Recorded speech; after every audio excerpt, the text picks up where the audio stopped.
Baik, bismillahi, assalamualaikum warahmatullahi wabarakatuh. Di sini saya akan menjelaskan terkait mekanik ventilator. Sebelumnya mohon izin kepada dosen pengampu yaitu Nurmila Saptika SKP MKAP. Untuk mempersingkat waktu, langsung saja kita kepada pembahasannya.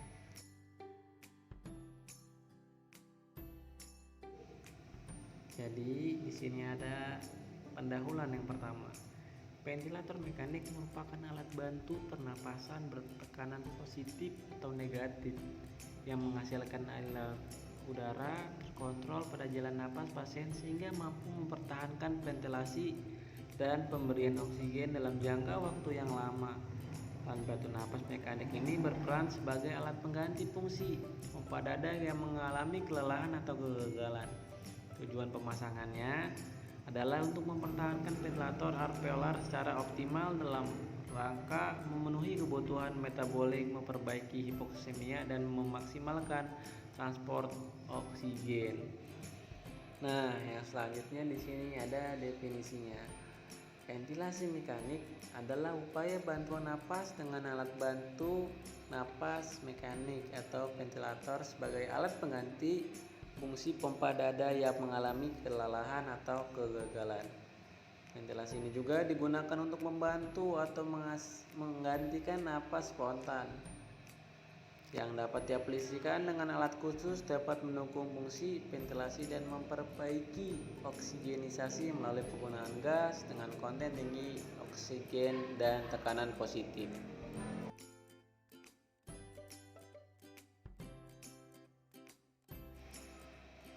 Nah, yang selanjutnya di sini ada fungsi ventilator. Umumnya antara lain untuk mengembangkan paru selama inspirasi, dapat mengatur waktu dari inspirasi ke ekspresi, dan mencegah paru untuk menguncup sewaktu ekspirasi, serta dapat mengatur waktu dari fase ekspirasi ke fase inspirasi. Semua ventilator mekanik yang canggih dilengkapi oleh monitor pengukur tekanan yang disebut pressure gauge. Adanya pembatas tekanan untuk mencegah paru dari barotrauma yang disebut pressure limiting device. Adanya pengaman atau alarm tekanan tinggi dan rendah serta pengatur volume paru yang disebut spirometer. Nah, di sini ada indikasi pemasangan ventilasi mekanik. Penggunaan ventilasi ini diindikasikan ketika ventilasi spontan pada pasien tidak adekuat untuk memelihara kehidupannya. Indikasi utama penggunaan ventilasi mekanik adalah untuk mensupport pasien dengan gagal napas, termasuk 3 hal diantaranya kegagalan dalam ventilasi atau hiperkarbia, kegagalan oksigenasi atau hipoksia ataupun keduanya. Nah, di sini ada metode ventilasi mekanik yang saya ambil cuma 4. Yang pertama ada controlled mechanical ventilation atau disingkat V atau CMV.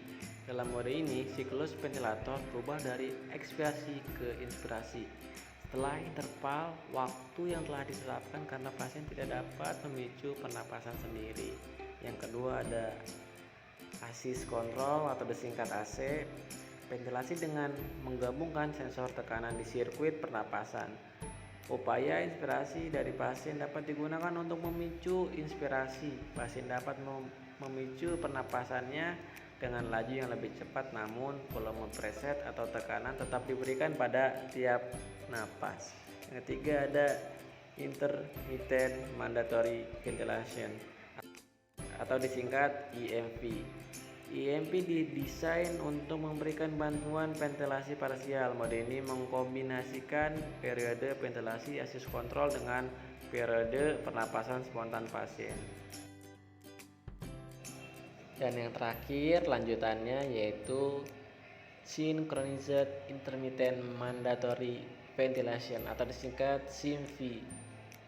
SIMV ini mengatur napas mekanik kapanpun memungkinkan agar bertepatan dengan awal dari upaya respirasi spontan. Nah, selanjutnya di sini ada perawatan pasien dengan ventilasi mekanik. Intubasi endotrakeal dan tracheostomi. Intubasi trakea untuk ventilasi mekanik paling sering dilakukan pada pasien ICU.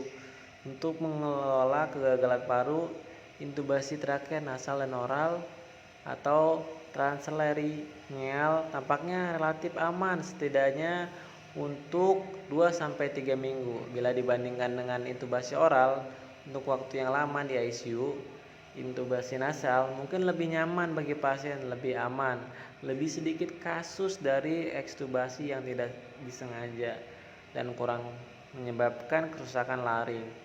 Intubasi nasal juga bagaimanapun juga memiliki efek samping yang signifikan terkait dengan penggunaannya, termasuk perdarahan yang signifikan dari hidung atau bakteremia transien, diseksi submukosa dari nasofaring atau orofaring, dan sinusitis atau otitis media dari obstruksi dari lubang pendengaran.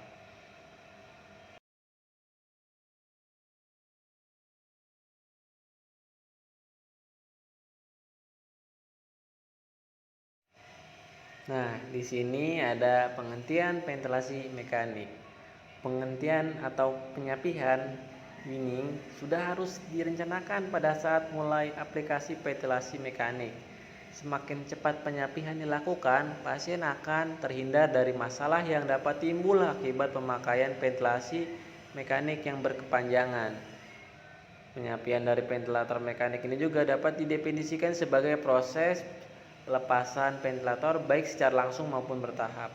Tindakan ini biasanya mengandung dua hal yang terpisah tapi memiliki hubungan erat, yaitu pemutusan ventilator dan pelepasan dalam jalan napas. Yang terakhir di sini ada kesimpulan.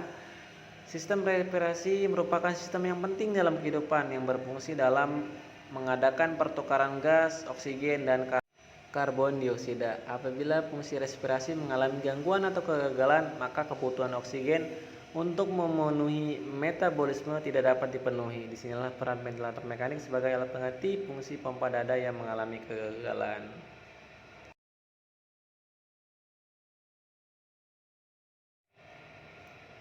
Nah, yang terakhir di sini ada daftar pustaka. Jika teman-teman kurang jelas terkait penjelasan dari saya, teman-teman bisa